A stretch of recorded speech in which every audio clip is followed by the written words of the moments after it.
5 से 6 का कोड इसमें नहीं बन रहा। रेडी? बोलिएगा जब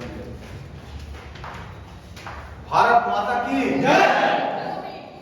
नहीं मजा आया? नहीं बोलिए। भारत माता की जय। वंदे मातरम। जय हिंद। जय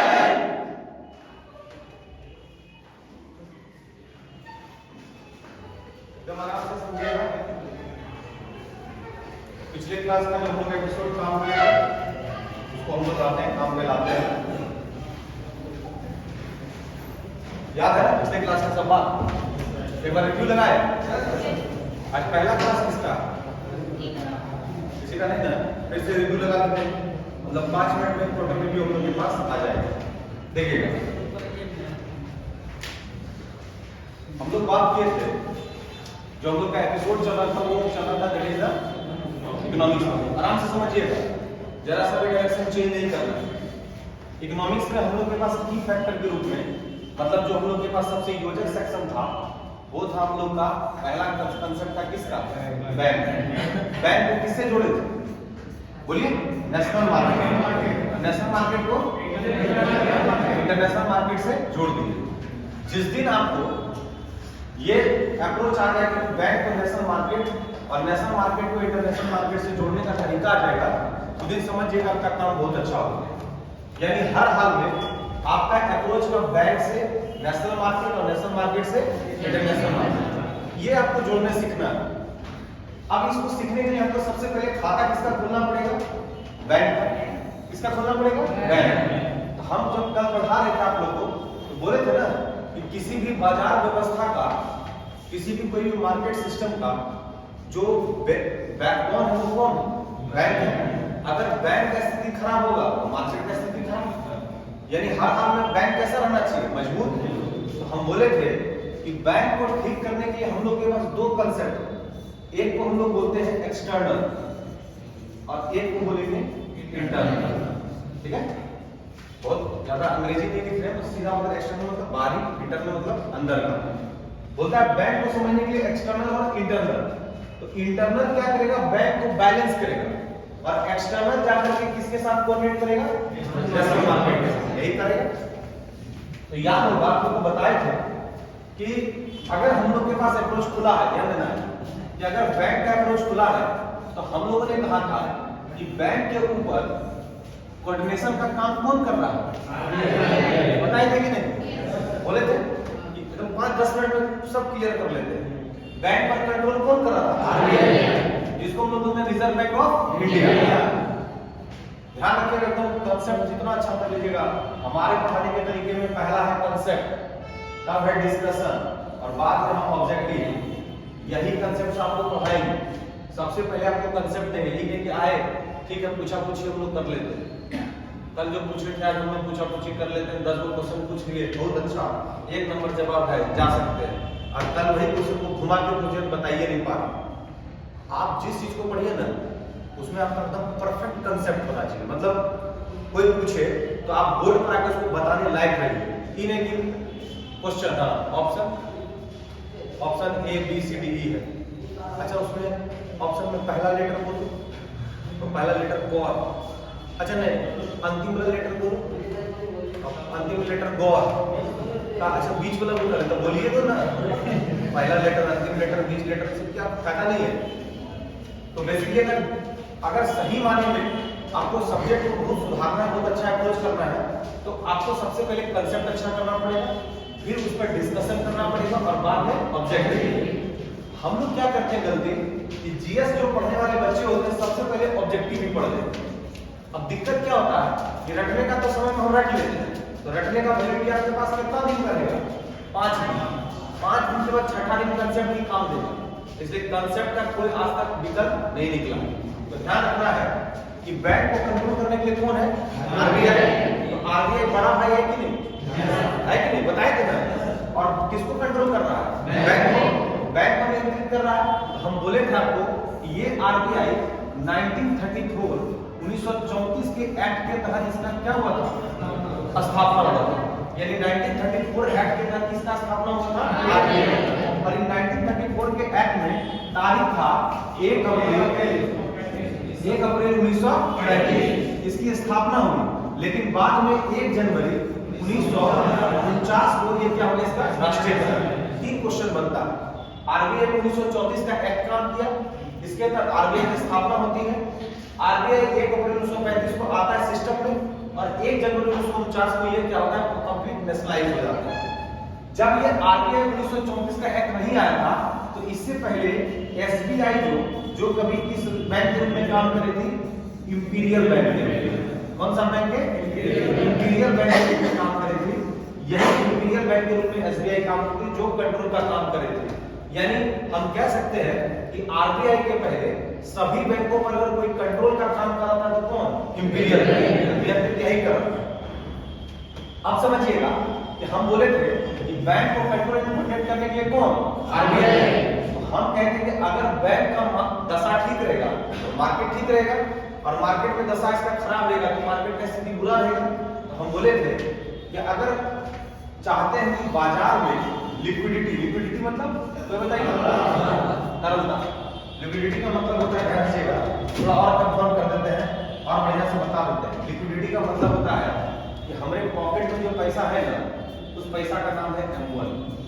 वो पैसा M1, इसको बोलते हैं मनी का मेजरमेंट नंबर 1। क्वेश्चन आता भी है, हम लोग के पॉकेट का पैसा सबसे नैरो मनी, नैरो मतलब समझे, संकीर्ण पैसा। जब चाहे पॉकेट से पैसा निकाल के दे देंगे, मतलब ऐसा मनी नैरो। यानी M1 कैसा मनी है, नैरो। नैरो मतलब संकीर्ण, एकदम पतला मनी है, मतलब हमारे तुम्हारे बीच का एक्सपर्ट है। M1 के बाद आगे बढ़ते हैं, तो M1 प्लस बैंक का सेविंग अकाउंट और साथ ही साथ बैंक का जो सेविंग अकाउंट का जो इंटरेस्ट है, या पोस्ट ऑफिस में पैसा कहीं जमा होता है, पोस्ट ऑफिस का कैसा अकाउंट, सेविंग अकाउंट, याद रखना है। तो बोलता है E बराबर होता है क्या, M2। यानी M2 आपका कैसा पैसा, M1 का जो पैसा वो है, साथ ही साथ आप कहाँ जमा करते हैं, बैंक में। उसमें जो आपको इंटरेस्ट मिलता है करेंट अकाउंट पर, तो पोस्ट ऑफिस में भी तो पैसा जमा करते हैं, और कहाँ जमा करते हैं, बैंक में, सेविंग अकाउंट में। ये कैसा पैसा, M2। तो पूछेगा कि इन दोनों में ज्यादा नैरो कौन, M1, ताकि ये आपके पॉकेट का पैसा। अब याद रखिएगा कि हमारे पॉकेट से पैसा निकालना आसान होता है, लेकिन अगर वही पैसा हमारे बैंक में होगा तो उसको निकालना टफ होगा। जैसे सोचिएगा, नॉर्मल सोचिए, ज्यादा इस पर इकोनॉमिक्स को बिहेव में सोचेंगे ज्यादा क्लियर होगा। जैसे आपको कोई बोला कि पार्टी आज दो, बर्थडे है, आज खिलाना पड़ेगा। हाँ, इसका है पहले बोलते थे हम पार्टी कराते हैं, अभी हर बैच में पार्टी हम करा सकते हैं, कोई दिक्कत नहीं। जब भीड़ बहुत होगा तब पार्टी की दिक्कत होगा। चलिए, अच्छा है, इसलिए आज एक बार लोग बिहेव कर दीजिए थोड़ा। अच्छा है, सब माहौल होते रहना चाहिए, तो पूरा मोमेंट तेज होगा।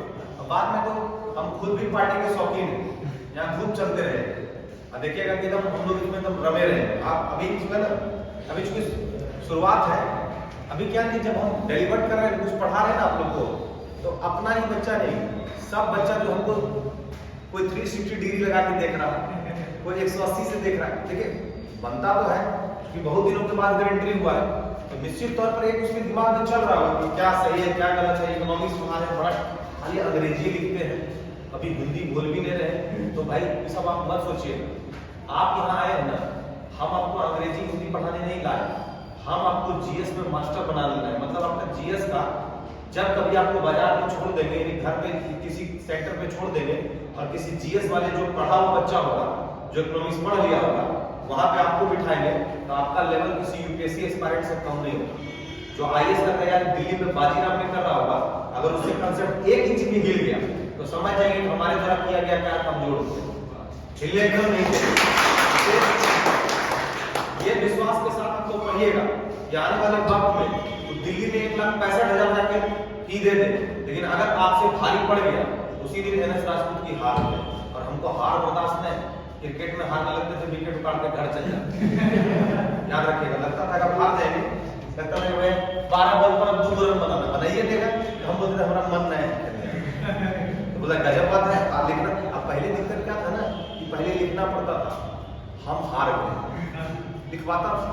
जैसे आप धीरे धीरे, क्रिकेट का सिस्टम क्या था कि क्रिकेट के सिस्टम में हम लोग के गांव में बोलता था कि टॉस हुआ, पहले बैटिंग या बॉलिंग करते हैं, बैटिंग ही लेके पागल, टॉस जीते मतलब बैटिंग, हाँ टॉस जीते बैटिंग। और उसके बाद क्या है कि बॉलिंग और बैटिंग कौन करेगा? हम लोग का नियम था कि जो बैटिंग किया पहले बॉलिंग नहीं जाएगी।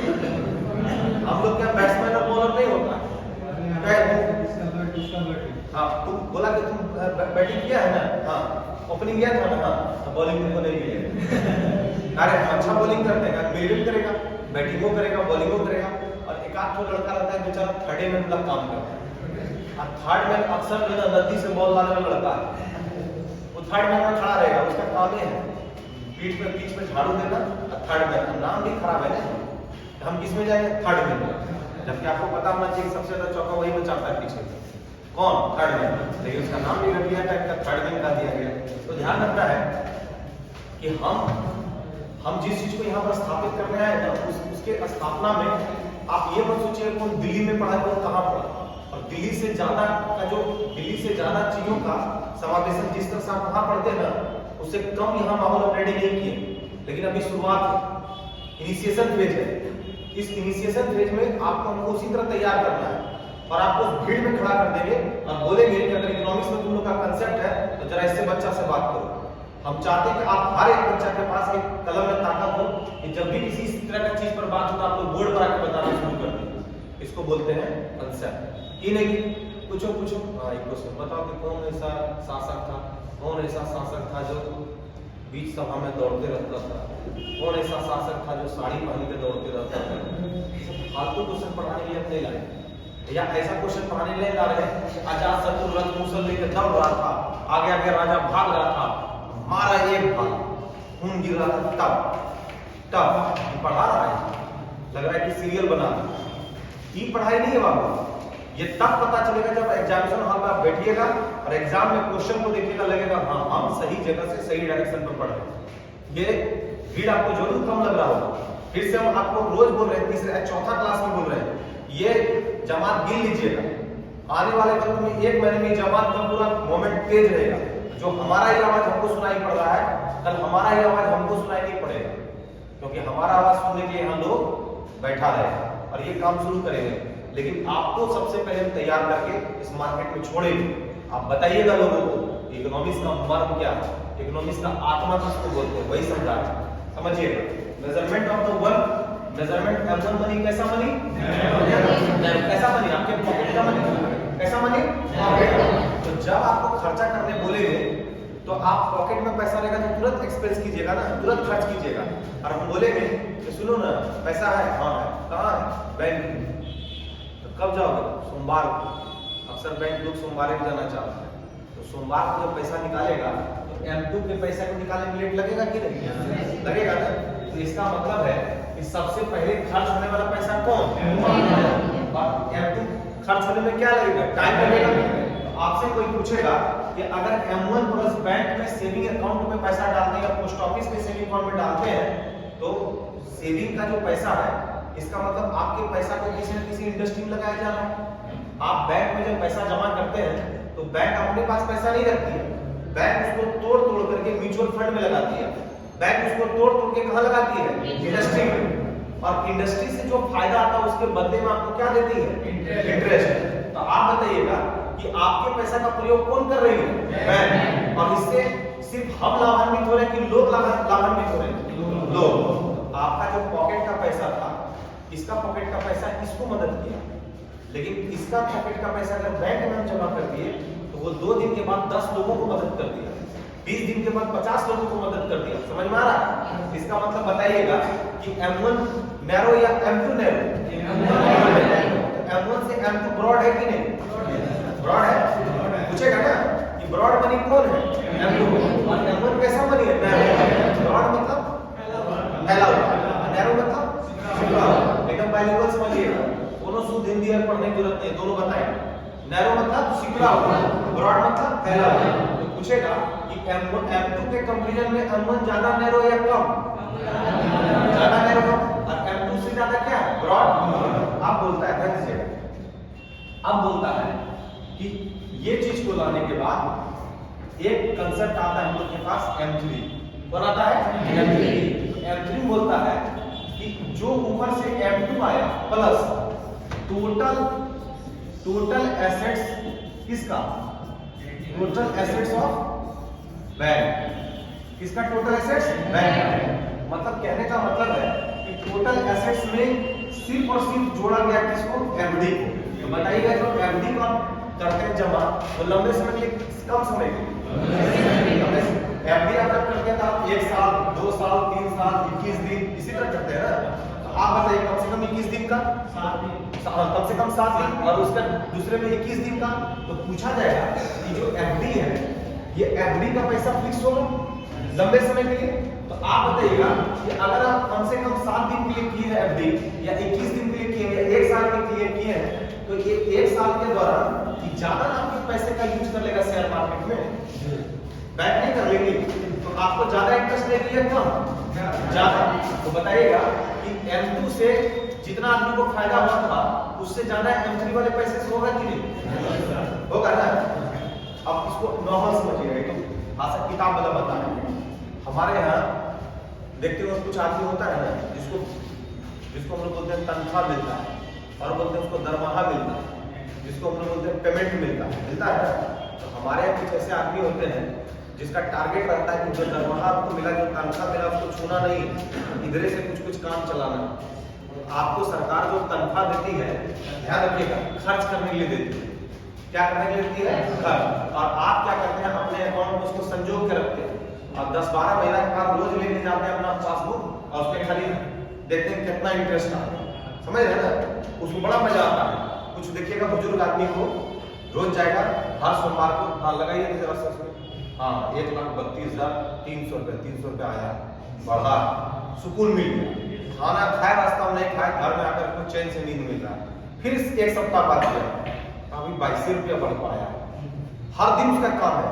बोलता है कि there are 2 types of the account. एक को बोलते हैं जिसको हम लोग खर्च करते हैं, एक को बोलते हैं थ्रिल अकाउंट। कौन सा अकाउंट? थ्रिल। और एक अकाउंट को क्या बोलते हैं? थ्रिल के अगेंस्ट में कौन सा अकाउंट काम करता है तो बता सकते हैं? जो हम लोग को दिया जाता है वो थ्रिल अकाउंट है। कौन अकाउंट बोलते हैं? लिखते हैं एक अकाउंट का नाम है थ्रिल। थ्रिल का मतलब होता है कि जो पैसा हम जमा किए उसको पहले खर्च ना करके पहले हम उस पैसे को क्या करते हैं? रख देते हैं और हम तब करते हैं जब बहुत ज्यादा जरूरत होता है, वो थ्रिल अकाउंट। लेकिन सरकार जो आपको पैसा देती है कौन अकाउंट में खर्च करने देती है? बोलिए सेविंग अकाउंट में। सरकार आपको किसमें देती है? सेविंग में। आपसे पूछ रहे सिंपल क्वेश्चन तो पूछ रहे। सरकार आपको पैसा किसमें देती है? सेविंग में। बोलता है कि आपको जो पेमेंट मिला है पहले मार्केट में उसको खर्चा कीजिए, जो रेस्ट बचा ना उसको जाके जमा कीजिए बैंक में। ये नहीं कि पहले पैसा जमा कर दीजिए।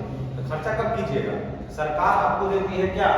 देती है आपको टीए और क्या देती है? डीए।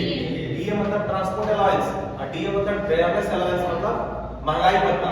तो आप जब तक मार्केट में पैसा खर्चा नहीं कीजिएगा तब तक मार्केट में पैसा का सर्कुलेशन तेज नहीं होगा, और जब मार्केट में सर्कुलेशन तेज नहीं होगा तो मार्केट ग्रो नहीं करेगा, बढ़ेगा नहीं।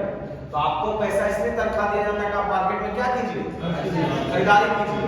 और आप क्या करते हैं? सब पैसा ले जाकर कहां पर जमा कर दिए? बैंक में। मार्केट का सर्कुलेशन क्या होगा? कमजोर पड़ जाएगा, नहीं पड़ेगा।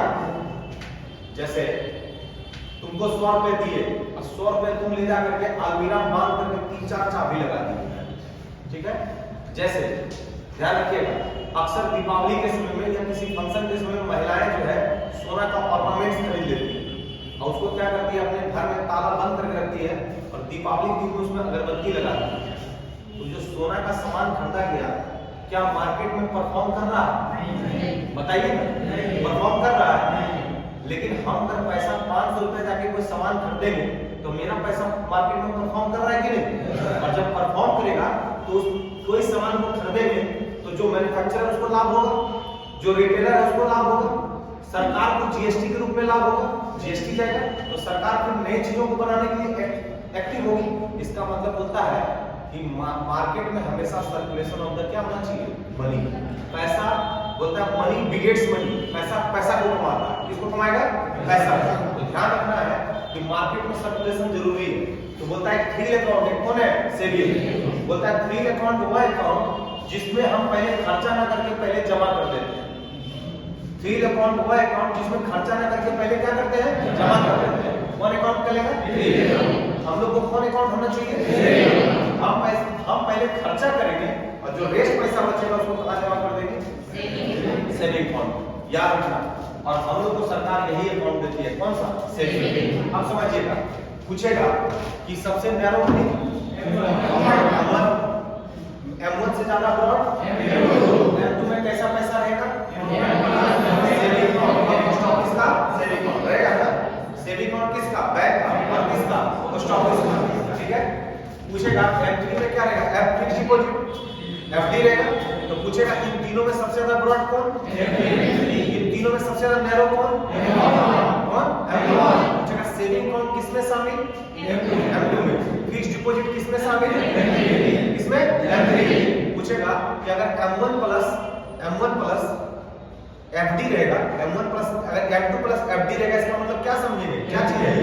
M3 है। क्या समझेंगे? M3। तो इस तरह से हम लोग कह सकते हैं कि M1 से अगर हम लोग M4 की तरफ जाते हैं तो पैसे का ब्रॉडनेस बढ़ता है या नैरोनेस? ब्रॉडनेस। बहुत अच्छा। पैसे का क्या बढ़ेगा? ब्रॉडनेस।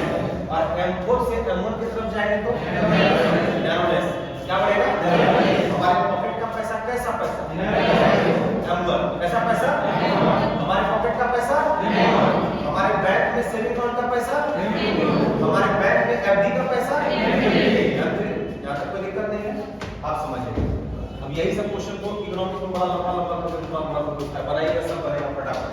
अब लास्ट में आता है हम लोग के पास एक मनी को हम लोग बोलते हैं M4। कौन सा मनी? M4। बोलता है कि ये M3 का पैसा तो रहेगा ही, और प्लस क्या होगा कि टोटल एसेट्स किसका? टोटल एसेट्स किसका? बैंक का। और खासकर एसेट्स में जो उसका CRR का पैसा, CRR के अलावा जो परसेंटेज अपने पास है, जो रेस्ट बचा हुआ है, और साथ ही साथ जो SLR के रूप में अपने पास रखा था, इस सब मिला के इसका टोटल एसेट्स किसका रहेगा? M4 का। तो अगर आपसे कोई क्वेश्चन पूछ दे कि इन सभी में सबसे ज्यादा ब्रॉड कौन? M4। लेकिन एक क्वेश्चन खाली बस याद रखिएगा कि मोस्ट इंपॉर्टेंट ब्रॉड मनी अगर पूछ दे तो आंसर होगा M3। बस इतना याद रखना। पूछेगा कि सबसे ज्यादा महत्वपूर्ण ब्रॉड मनी कौन है? तो M3। मेरे ख्याल से एक चैप्टर क्लियर हो गया। जरा से एक बार पूछ के देखते हैं कि M4 से हम डायरेक्शन ले रहे हैं M1 की तरफ, नैरोनेस। M1 से M4 की तरफ, मेरे पॉकेट में पैसा, हम FD की है पैसा, M3 FD की है, M3 total assets of the bank, हम पैसा सेविंग अकाउंट में डालें, M2 most important broad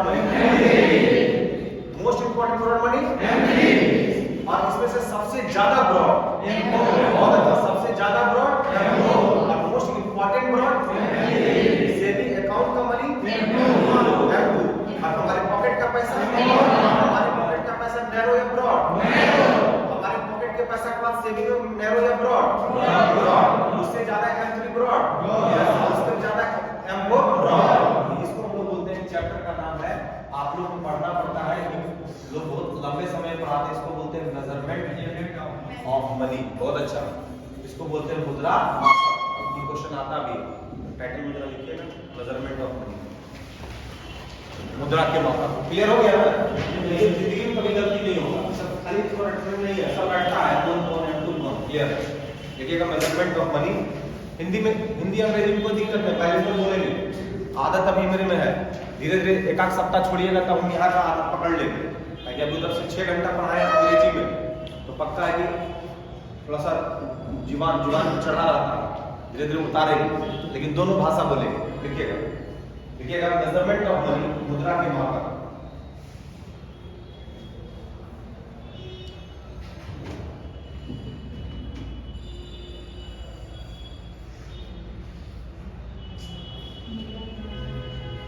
measurement of money की मुद्रा के मापक।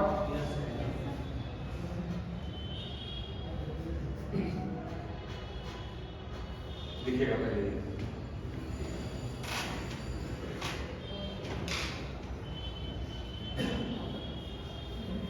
लिखा हुआ दोबारा लिखने की जरूरत नहीं, यही तो फायदा है।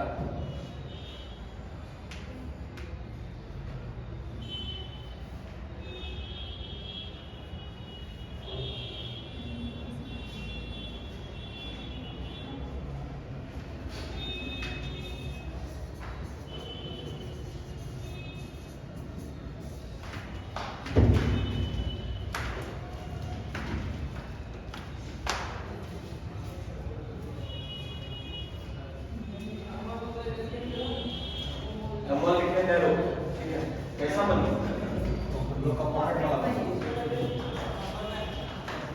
ठीक है।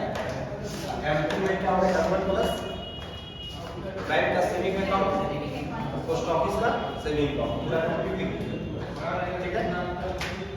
M1 से M2 की तरफ जा रहे हैं, क्या बढ़ेगा, ब्रॉडनेस, बहुत अच्छा बढ़ेगा ब्रॉडनेस।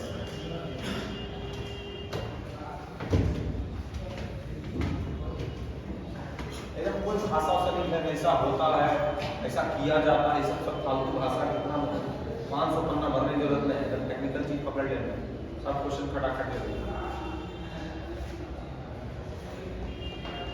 देखिए मेजरमेंट ऑफ मनी में M1 कैसा मनी, M2 में क्या क्या रहेगा, बैंक का सेविंग अकाउंट, और ज्यादा जरूर से ब्रॉड कौन, M2 और उससे नैरो कौन, ठीक है। अब लिखिए, देखिए ये M1 M2 हो गया, M1 है, अब लिखिएगा M3 वाला,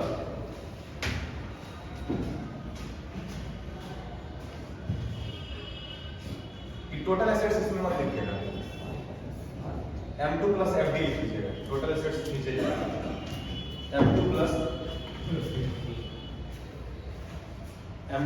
FD, FD मतलब कल आप लोग बताए थे ना, FD बारे बताए थे कि बताए थे ना, तो आप आज बता दीजिए हमको जल्दी से कि FD डिमांड डिपॉजिट या टाइम डिपॉजिट, बहुत अच्छा, time deposit, RD demand deposit या टाइम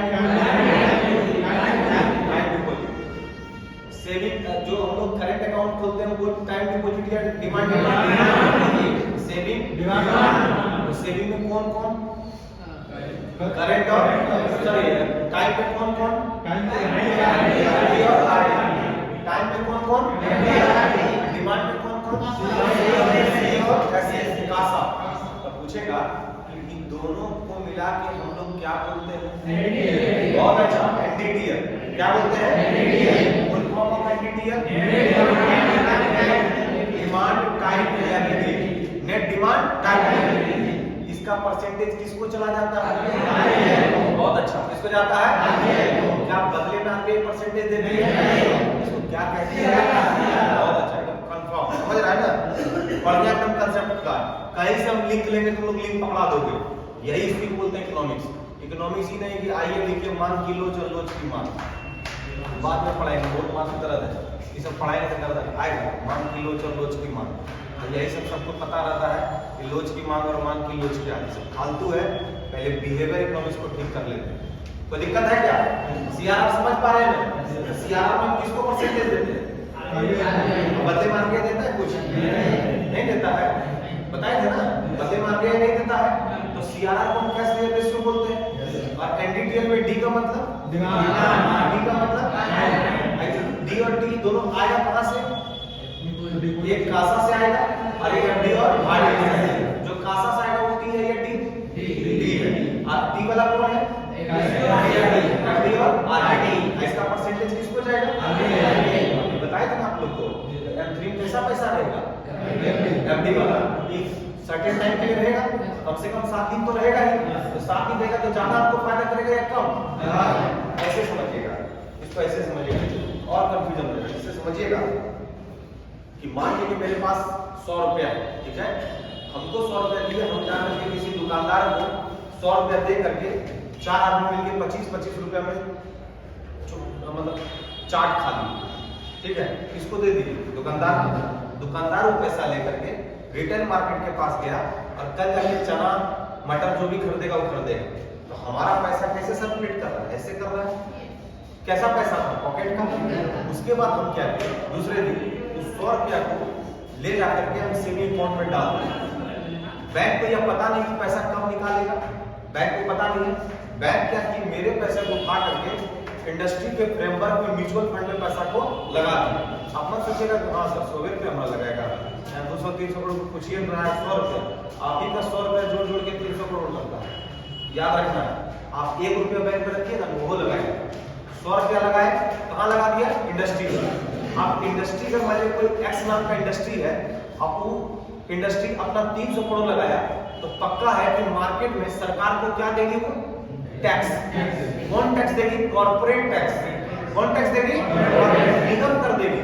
और जब निगम कर देगी तो पक्का कि मार्केट में निगम कर के कारण सरकार अगले चीज को बढ़ाने में मदद करेगी। और इससे क्या होगा? आपके पैसे का जो संकुचन था वो क्या गया? ब्रॉड हो गया, बढ़ गया। आपके पैसे का ब्रॉडनेस क्या हो गया? बढ़ गया। किसके कारण? सेविंग में आप पैसा जमा किए पोस्ट ऑफिस में और बैंक में का, तब तो और हद हो गया जब आप M3 में FD कर दिए। क्या कर दिए? FD, मतलब जब आप साल भर दिए कर दिए। अब बैंक श्योर हो गया कि पैसा कम से कम मेरे पास साल भर लगेगा, उस हिसाब से वो क्या करेगा? इन्वेस्ट करेगा। इसका ब्रॉडनेस क्या हो गया? और क्या किया? अब क्या किया कि टोटल बैंक का अपना टोटल पैसा उठा के इंडस्ट्री को दे दिया, तो वहां पर इन्वेस्टमेंट क्या हो गया? ज्यादा। अब उसका ब्रॉडनेस क्या हो गया? और ज्यादा। इसका मतलब है कि मेरे पॉकेट का पैसा सबसे आसान होता है मार्केट में निकलना, लेकिन M4 पर जाकर के उस पैसे को निकालना सबसे टफ होता है। और इन सभी में सबसे मोस्ट इंपॉर्टेंट पैसा कौन है? FD। क्लियर है? उसी तरह हम बताए थे इसमें कौन शामिल है? FD। और ये M2 प्लस क्या हो जाएगा? FD। फिर उसी तरह से बात किए थे कि M4 वाले में, इसमें बात किए थे M4 में, ये लिखिए M4 में खाली पहले लिखेंगे most important broad money M3,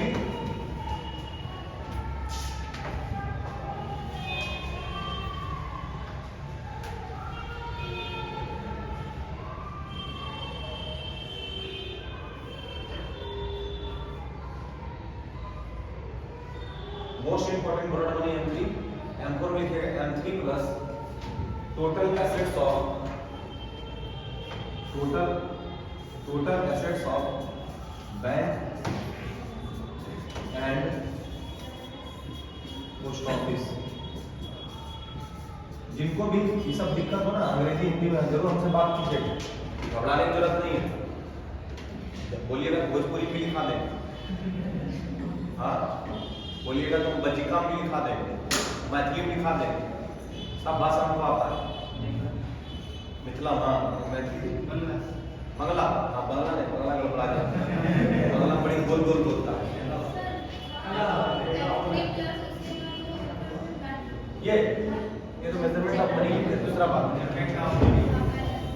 दूसरा बंगला में गोल गोल बोलता है, जैसा रसगुल्ला होता है, रसगुल्ला। देखो अगर ट्रेन में जा रहे हो, निचला बोगी में अगर बंगाली परिवार आ गया तो जीना मुश्किल कर देगा। कारण क्या है कि देखोगे कि अपना घरे बना लेता है वो बोगी, 3-4 को डिब्बा निकालेगा, उसमें छोटा छोटा डिब्बा निकालेगा, उसमें से निकालेगा मीठा। फिर हम लोग बिहार में क्या आदत है कि खासकर स्टूडेंट में ये वो बैग फुटिए टंगा रहा, परीक्षा है उठाए, सब है सब बरस जिबिया टूथपेस्ट सब है, चलो नाश्ता वास्ता चलो सब जुगाड़ हो जाएगा, चलो टिकट का वो सब ले लेते बोला टिकट काहे देगा जी? आगे टिकट मतलब हमारा मौलिक अधिकार है, हम ट्रेन में टिकट कटालेंगे, विद्यार्थी नहीं खाता है। देखिए हम कैसे जुगाड़ करते हैं। बिहार का बच्चा जुगाड़ टेक्नोलॉजी और मजबूत रहता है। ट्रेन पर चढ़ गया, कोई अंकल जी के बगल में बैठ गया और अंकल जी सबसे पहले डिस्कशन किया, जानते हैं बिहार में पॉलिटिक्स फिर इस बार जाएगा, नीतीश कुमार का सरकार नहीं टिक पाएगा, काहे दूसरा खेल चल रहा है। अंकल जी का मन क्या करेगा, क्या चल रहा है? अंकल जी अपना पैर समेट के बोले, हाँ बोलो बेटा क्या चल रहा है? बैठ रहा, बोला अभी घालमेल चल रहा है, अभी तुरंत पलटी फिर मारेंगे नीतीश कुमार। एक बार मारे थे फिर मार सकते हैं। अभी बीजेपी के साथ साठगांठ चल रहा है, ये सब सगुफा है, छोड़ दिया, इंटरेस्ट ऑन रहा, अभी बैठ गया होगा, जो सोया हुआ था में बैठा, सोचा राजनीति जाने बिहार का, तब तक फोन किया, आ जाओ जगह हो गया बुलाए, बगल में बिठाया, भाई हमारा बहुत परम मित्र है और सबसे ज्यादा जानकारी राजनीति का यही रखता है, इसीलिए बुलाना पड़ा कि आपको समझाना है। बनारस पहुंचते पहुंचते पूरा समझा देना चाहिए। बेचारा इधर सटा दिया, फिर फोन किया, आ जाओ ऊपर सा अंकल जी अपना सामान हटा ले, बहुत अच्छा अंकल जी है। बोलते बोलते अंकल जी कोना झुके हुए हैं और दोनों बोगी में लड़का एकदम फैल के बैठा हुआ है। संभावना तो तब ज्यादा अच्छा हो गया जब अंकल जी से बोल रहा है कि जा रहे हैं तो कुछ खाना वाना भी लेके जा रहे हैं क्या? हमारा खाना छूट गया स्टेशन मतलब इसको बिहारी टेक्नोलॉजी बोलते हैं। और बिहार में अगर आप लोग का किसी का अंडमान निकोबार में परीक्षा है तो वहां भी मौसा फूफा को चुन लेता, तुम्हारे भी फूफा है, उसका हो गया फूफा का, पूछा कि हमारा एक मित्र है उसको फूफा अंडमान निकोबार में टाइप मतलब इस विभाग में है, यो जाकर के वहां पर 3 दिन जमा के भोजन वोजन करके टिक्का उक्का लगा के ट्रेन पकड़ के यहाँ पहुंच गए। तो हमारे बिहार का जन्मसिद्ध अधिकार है, हम जुगाड़ टेक्नोलॉजी में सबसे टॉप, किसी पर भारी पड़ेंगे। गुजरात में एक बार परीक्षा चल रहा था तो बच्चा को एग्जामिनेशन में दिया गया क्वेश्चन, पहले ऑफलाइन क्वेश्चन था, तो 25 को मैथ था, बना के पास 7 मिनट, तो गुजरात में उसको लड़का बार बार देखा कि खाली रंग ले जा रहा है, बी सी बनाने रहा है, तो पूछा बना क्या रहा, अब 50 बारी बनाए, 3 बार याद है, इसका आंसर 16.2/3%। पूछा कि तो बनाओगे तब ना जी, अरे भाई इतना 20 बार बने ले, आज तक इसका 16.2/3 आया, आज नया नया आ जाएगा, लगा रखते हैं, इसका रूट 2 आता है, इसका -1 आता है, इसका इनफिनिटिव आता है, अब 25 रख लिया। लड़का सोचा कि इसको तो क्वेश्चन आउट हो गया होगा, तो क्या किया वहां का सरकार क्या किया कि उस परीक्षा को कैंसिल करवा दिया, और उस बार क्या हुआ था कि 50 में 45 लड़का बिहारी सिलेक्शन हो गया, 5 को हो पाया गुजरात कैंसिल। सोचा कि वो सेटिंग करता का दोबारा परीक्षा का आयोजन कराया गया, अब ये दोबारा किया 50 में 50 हो ठीक है। इसलिए बिहार में जो बच्चा पढ़ने आता है गांठ बांध के आता है कि 6 महीना की वैलिडिटी है, पिताजी सब व्यवस्था कर दिए, अब बोले थे नौकरी के लिए तो सूरत का गाड़ी पकड़ ले, बाहर दोबारा के जरूरत नहीं, तो इंडस्ट्री नहीं है, पूछता है क्या मुख्य उद्देश्य क्या है, अब मुख्य उद्देश्य रगड़ रगड़ के नौकरी ले ले, तुम्हारे यहाँ भी निकलेगा ना 15% आरक्षण लोग उसमें भी घुस के नौकरी लेता। आपको बता दें कि पूरे हिंदुस्तान के बच्चों को, पूरे हिंदुस्तान में अगर बच्चों को देखना है तो बिहार के बच्चे सभी जगह बिखरे हुए और जाकर के वहां कब्जा जमाता है। क्यों? क्योंकि हम लोग को शुरू से सिखाया गया है कि हम लोग जिद्दी कैसे होते हैं, हम लोग में जिद भरा गया है, और इसलिए जिद भरा गया है कि हम लोग अगर ऑप्शन ही नहीं, अगर दाल भात नहीं खाना है तुम रगड़ रगड़ के माथा मर जाओ, दालें भात मिलेगा, तुम्हारे लिए मिठाई नहीं आ सकता, तो ऐसे बेहाथ रगड़ने से क्या फायदा। तो हम लोग समझ जाते हैं कि कुछ मिले, खाना यही मिल रहा। जैसे बंबई में कोई बच्चा नाराज हो जाएगा, हो सकता है उसके फैमिली वाले बाहर आए उसके लिए अच्छा फूड लेकर आए, तुम गांव में जो बच्चा हम लोग का जो जीवन चला है, हम लोग नाराज हो जाए, भूखे हो जाए, कोई मतलब नहीं, अच्छा अपने लगेगा भूख सुबह उठ के खाने लगे। हम लोग समझ गए विकल्प नहीं, वैकल्पिक साधन नहीं है, हम नाराज हो जाए। जैसे कि हम लोग क्या करते थे कि मेला में किसी चीज को लेने के लिए वहीं पर सो जाते कि गिला हमने तो नहीं जाएंगे, गार्जियन इसलिए था कि यहीं सुन के मर जाओ, जैसे मरने के बाद बोले तुरंत उठ जाए, चलो भाई नहीं लेटना। तो हम जो जिस परिवेश में हम लोग रहे हैं उस परिवेश में हम लोग को एक चीज जरूर सिखाया गया है, that is the type of the aspiration. Aspiration एक ऐसा वर्ड है जो जिद्दीपना, हम जिस चीज में लगते हैं उसको फतह करके जाते हैं। और जनरल कंपटीशन में बिहार के बच्चों से ज्यादा कोई फतह नहीं कर सकता है, क्योंकि सबसे ज्यादा हमारे जीव में जिद्दीपना है। हम बिहारी की बात कर रहे हैं, हम किसी जातिगत आधार पर नहीं बात कर रहे हैं, हम किसी राज्य का बात नहीं कर रहे हैं, हम बिहार का बात कर रहे हैं कि हमारे जिद्दीपना तो जम के है। और हम इतना जिद्दी हम लोग होते हैं कि हमें ये पता होता है कि हम अगर इस चीज को लेकर, आपको समझ में आता है कि गुजरात मुंबई में अगर एक बार परीक्षा देगा और कटअप से थोड़ा बाहर रहेगा, दोबारा कोशिश भी नहीं करेगा परीक्षा देने का। और आपको पता होना चाहिए कि यहाँ का बच्चा 8 बार देता है, 9 बार देता है, 37 साल तक देता है। पूछता है कि काहे भाई इतना जिद्दीपना का है? बोला विकल्प नहीं, क्या करें, घर जाएंगे खेत में काम लगवाते हैं, अगर नौकरी नहीं हुआ खेत छोड़ो, इससे बढ़िया पढ़िए लिखे। तो चूंकि हमारे पास विकल्प नहीं है, हमारे पास क्या संकल्प, इसलिए हमारी नौकरी ज्यादा होती है। लोग को लगता है बिहार में क्वेश्चन आउट हो जाता है, मानते हैं क्वेश्चन आउट नहीं होता है, उसको टेक्नोलॉजी बोलते हैं।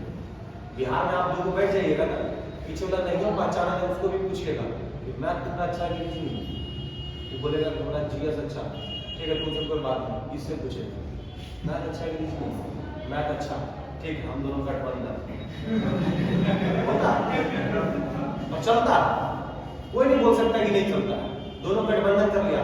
उसमें भी यहाँ का बच्चा बहुत तेज है, पहले तो वो हल्का हवा मैथ पूछ ले, देख लेता है टेस्ट बनाइए कितना आंसर आ रहा है, अब गलत जहां बोलिएगा ओ रट्टा करा मैं तुम्हारे साथ गठबंधन पीछे। हमारे यहाँ तो वो बच्चा गजब किया, उसको कोनो विषय ठीक नहीं था, बैठा बोला कि पीछे वाला पूछा कि तुम्हारा कौन विषय ठीक है, बोला मेरा अंग्रेजी ठीक है, कहा ठीक है मेरा रीजनिंग बहुत अच्छा है, सब रीजनिंग बताओ, कहा ठीक है हम दोनों एक्सचेंज ऑफर कर लेंगे। अभी बड़ा पूछा तुम्हारा कौन पूछ रहे, बोला मेरा रीजनिंग ठीक है, उसको बोला मेरा मैथ बहुत अच्छा है, हम लोग रीजनिंग मैथ एक्सचेंज कर लेंगे। चारों तरफ से उन्होंने व्यवस्था की, उसको अपने कुछ नहीं आता, ठीक है हमारा चारों तरफ एक्सचेंज ऑफर और आप लोग निकल गया। और ये हम ऐसा नहीं कि बनावटी कोई कहानी बनाते हैं, अभी वर्तमान में इलाहाबाद बैंक में स्केल 1 में हम पूछेंगे तुम तो जब आता था मेरे स्कूल में देखा क्वेश्चन बांटता था, एक को बार तुम टेस्ट नहीं दिया, यही सीखे जब क्वेश्चन बांटते थे देखते थे तो दिन मिलाता था और उसमें से भूलवा था वो ज्यादा मिला लेता था, उसको ज्यादा नंबर इसीलिए आ जाता था कि सबका क्रीम क्वेश्चन लेता था और ट्रांसफर नहीं करता। तो हम तो चारों से ले लिए, और जब चार पूछा बता कहेंगे हमने नहीं बुझा। तो ध्यान रखिएगा, नौकरी लेना सिर्फ मेहनत नहीं, नौकरी लेना टाइप्स ऑफ द स्ट्रेटजी भी है, रणनीति भी है, और हर हाल में एक बेहतर अप्रोच के साथ, एक बेहतर माइंड के साथ काम कीजिएगा तो आपका काम हो जाएगा, ये चीज जरूरी है। लिखिए इसको M4 तक, कोई दिक्कत नहीं ना, मेजरमेंट ऑफ द मनी कोई प्रॉब्लम नहीं।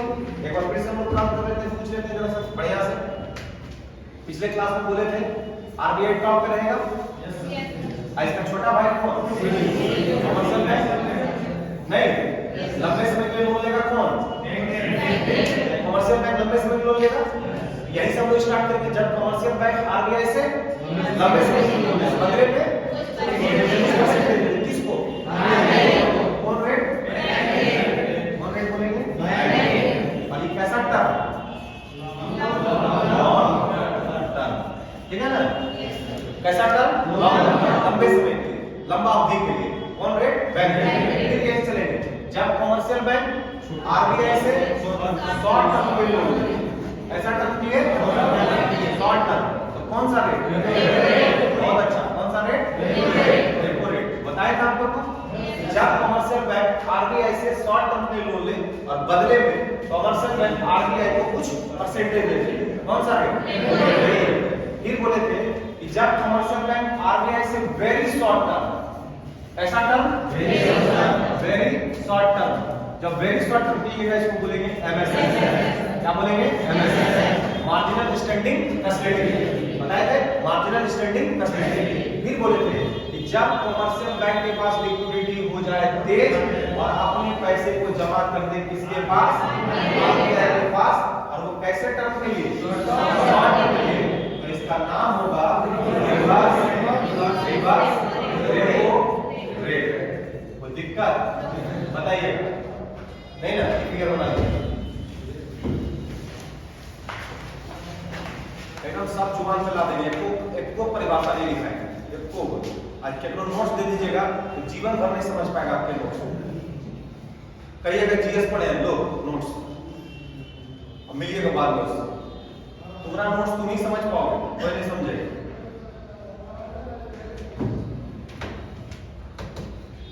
बना लीजिएगा फिगर,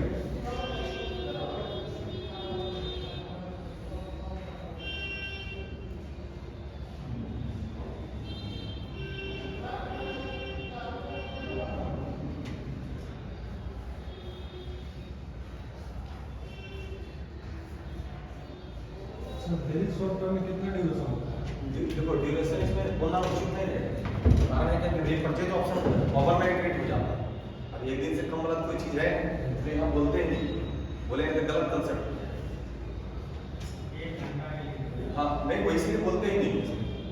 कभी कभी कुछ चीज में चुप हो जाना चाहिए, क्योंकि हम लोग रेपो रेट को ओवरनाइट रेट बोलते हैं। रेपो रेट को ना ओवरनाइट रेट होता है। ओवरनाइट मतलब रात भर के लिए, मात्र रात भर के लिए पैसा होता है। तो एमएसएफ में अगर ड्यूरेशन बोल दें 1 घंटा तो खराब हो जाएगा। मतलब रेपो रेट को छोड़कर जो भी टाइम टेकिंग होगा ना, इसके लिए वेरी शॉर्ट पीरियड। क्लियर? अच्छा, इस जो सबसे चेंज होता है कौन पॉलिसीज को बोलते हैं? कितने महीने बनते हैं? 2 माह। लिखा चुके हैं ना, ये सब तो आपको जानते ही हैं। आप बताइए, मेजरमेंट ऑफ द मनी और मॉनेटरी पॉलिसी को आप लोगों को दिक्कत है? बताइए, तो रटने की जरूरत है? कभी किसी कोई आपको कंसेप्ट के साथ एक बार पूछ के हम देखते हैं। कोई अगर आपसे पूछेगा, कोई कंसेप्ट के साथ कोई भी पूछेगा कि जब आरबीआई से कोई भी कमर्शियल बैंक शॉर्ट टर्म के लिए लोन लेती है तो कौन सा रेट? लॉन्ग टर्म के लिए वेरी शॉर्ट टर्म के लिए। जब कमर्शियल बैंक के पास लिक्विडिटी हो जाएगा ज्यादा और अपने पैसे को जमा किसके पास करेगा? आरबीआई। तो आरबीआई बदले में परसेंटेज देगी ना? कौन सा रेट? हर बार तीनों कंडीशन में पैसा किसके पास? और इस बार कंडीशन में किसके पास? हर बार कंडीशन में आरबीआई से लोन ले रहा था, इस बार किसको दिया? आरबीआई। जब उल्टा काम करेगा तो रिवर्स, उल्टा काम करेगा तो रिवर्स। तो बोलता है इसी के थ्रू ये किसको संतुलित करेगा? तो इसी के थ्रू ये किसको करेगा? मार्केट को बैलेंस करेगा। किसको करेगा? मार्केट को। और मार्केट में किसको करेगा? मार्केट में करेगा M1, M2, M3 और M4 को करेगा। ये बैलेंसिंग होगा। और ये जरूरी होगा कि जैसे रेपो रेट को अगर रेपो रेट को घटाएगा तो पक्का है कि आप जिस सामान को खरीदेगा उस पर ईएमआई भी आपको क्या लगेगा? कम लगेगा। रेपो रेट घटेगा तो ईएमआई भी आपको क्या लगेगा? कम लगेगा। That is the monetary policy of the bank. मेरे ख्याल से कोई दिक्कत नहीं होगा। Concept clear? किसी को थोड़ा बहुत भी डाउट है पूछिए। ये वो जगह नहीं है कि चुपचाप से कॉपी आए कहीं बैठ के निकल गए भीड़ में आपको रखने से हम नहीं लाए। हम लाए आपको प्रॉपर्ली एक पर पूरा फोकस करने के लिए। और हम चाहते हैं कि सब बच्चा एकदम समान रूप से समझिए। किसी को कोई डाउट है? Equated monthly instalment. Equated, equal नहीं बोलिए ना बाबू, equated monthly instalment. Equated monthly instalment.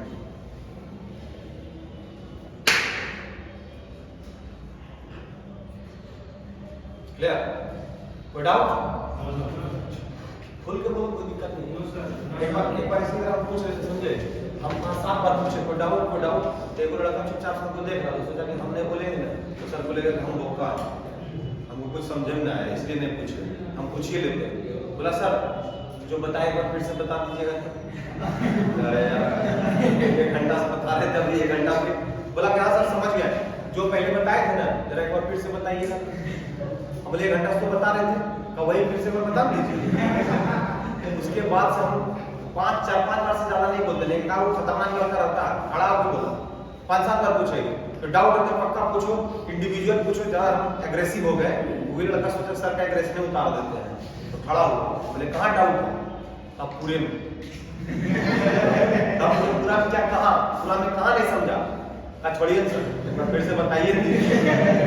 हम समझ गए कि एक आध लड़का ऐसा भी होता है 1 घंटा के बाद फिर 1 घंटा का एपिसोड ढूंढूंगा, तो कोई दिक्कत नहीं है।